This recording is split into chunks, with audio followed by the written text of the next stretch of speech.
Salam jumpa saudara-saudari terkasih dimanapun berada. Semoga kita semua dalam keadaan baik dan sehat.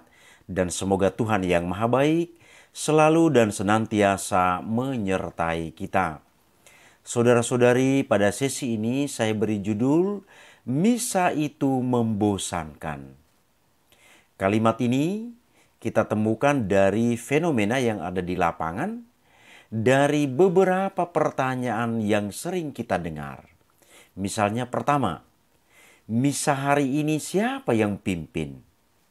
Kemudian yang kedua, pastor yang kocak itu yang pimpin kan?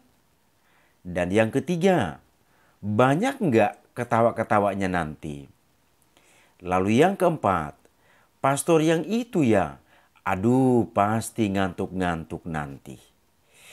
Inilah saudara-saudari kalimat-kalimat yang sering kita dengar dalam kehidupan menggereja kita. Dan begitulah kira-kira pertanyaan umat beriman yang merasa bahwa misa mingguan dirayakan secara monoton, tidak bersemangat dan bikin ngantuk. Maka tidak mengherankan bahwa ada yang asik sendiri saat berlangsung, seperti ngobrol, main HP, bahkan cari angin segar di luar gereja. Pada saat komuni berlangsung, mereka tetap mengambil barisan untuk menerima tubuh dan darah Kristus. Setelah berdoa komuni pun, mereka melanjutkan aktivitas pribadinya daripada ikut bernyanyi atau hening. Hal ini dapat kita katakan wajar namun tetap memprihatinkan. Dikatakan wajar karena sebagai posisi mereka yang belum mendapat pengetahuan yang mendalam mengenai Ekaristi itu sendiri. Dikatakan prihatin karena rahmat Ekaristi dilewatkan begitu saja. Saudara-saudari, suatu alasan yang pasti mengapa sebagian umat merasa bahwa misa itu membosankan adalah karena kurang pengetahuan tentang liturgi dan bagaimana caranya berpartisipasi secara aktif. Banyak orang mengartikan bahwa partisipasi aktif itu secara eksplisit, yakni berdiri, berlutut, membungkuk, bernyanyi bersama, menanggapi doa dan seruan dari selebran. Padahal partisipasi aktif tidak terlepas dari tubuh atau raga, kemudian jiwa, hati, dan pikiran kita. Liturgi Gereja Katolik tidak melulu berbicara soal hati, melainkan juga dengan pikiran kita untuk mengetahui tujuan atau maksud bagian-bagian misa dilakukan dengan menaruh keyakinan bahwa misa adalah suatu peristiwa yang amat suci dan agung karena menghadirkan kembali sengsara, wafat, dan kebangkitan Tuhan di atas altar. Dengan pengetahuan melalui pikiran dan meyakininya sebagai yang benar, maka tiada hal yang membosankan lagi dalam misa kudus. Melakukan ritual misa dengan berlutut, duduk, berdiri, dan lain sebagainya tidak lagi dilakukan dengan keterpaksaan atau kewajiban belaka. Saudara-saudari, mari kita lihat makna dari Ekaristi agar kita terhindar dari kalimat atau ungkapan atau pernyataan-pernyataan seperti yang muncul di hantaran di atas. Ketika misa kudus dikurbankan atau dirayakan, Kristus sendirilah yang mempersembahkan kurban kepada Bapa di surga. Kristus tampak dalam diri seorang imam, membuka perayaan Ekaristi dengan mengajak umat mengarahkan diri kepada Allah Tritunggal melalui tanda salib.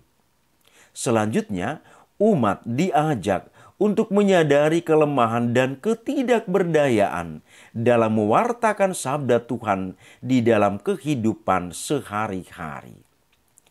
Pada hari raya pesta atau hari Minggu di luar masa Prapaskah dan Advent, umat diajak untuk memuliakan Allah dengan mendaraskan nada kemuliaan yang sangat berisi bagi jiwa kita. Kita diajak untuk menyembah dan memuliakan Allah, mensyukuri atas rahmat Tuhan, meyakini kurban Kristus sebagai anak domba Allah yang menghapus dosa dunia, dan menyerukan. Selanjutnya, imam mengajak umat membuka diri dengan berdoa melalui doa pembuka. Sebelumnya didahului dengan suasana hening untuk memberi kesempatan kepada umat menyampaikan wujud di dalam hati. Selesai doa pembuka, umat beriman diajak untuk mendengarkan sabda Allah.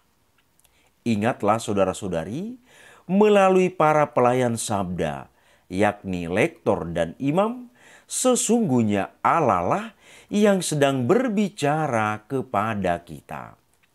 Oleh karena itu, dengan penuh perhatian kita memberi perhatian kepada sabda Allah tersebut. Sabda Allah dikupas atau dikaitkan dengan kehidupan sehari-hari, serta bagaimana sikap umat beriman dalam menjalani kehidupan sehari-hari melalui homili yang disampaikan oleh imam. Pada hari raya dan hari Minggu, umat diajak memperbaharui iman kepercayaan dengan mendaraskan atau menyanyikan kredo atau doa aku percaya. Dalam doa aku percaya, umat mengakui Allah Tritunggal yang esa. Bapa dikenal sebagai Sang Pencipta, Putra Allah atau Sang Sabda dalam kekuasaannya mengosongkan diri dan menjadi manusia serta dilahirkan oleh perawan Maria untuk menebus dosa manusia melalui sengsara, wafat dan kebangkitannya dari antara orang mati. Allah Roh Kudus yang menghidupkan dan menguatkan jiwa raga umat beriman.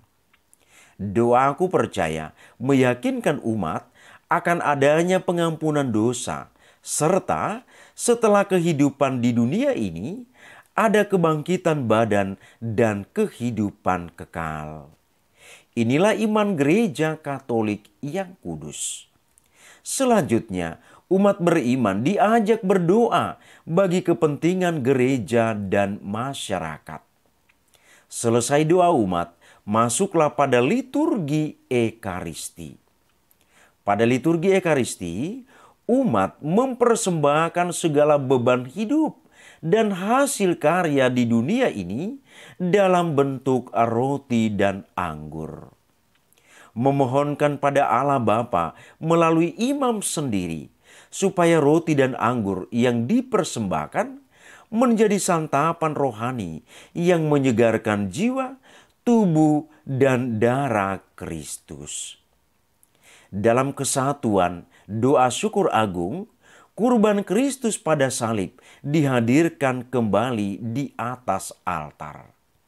Di altarlah Kristus memberi seluruh hidupnya pada umat manusia. Puncak iman gereja dinyatakan kembali melalui seruan aklamasi, wafat Kristus kita maklumkan, dan seterusnya yang kita kenal dengan sebutan anamnesis.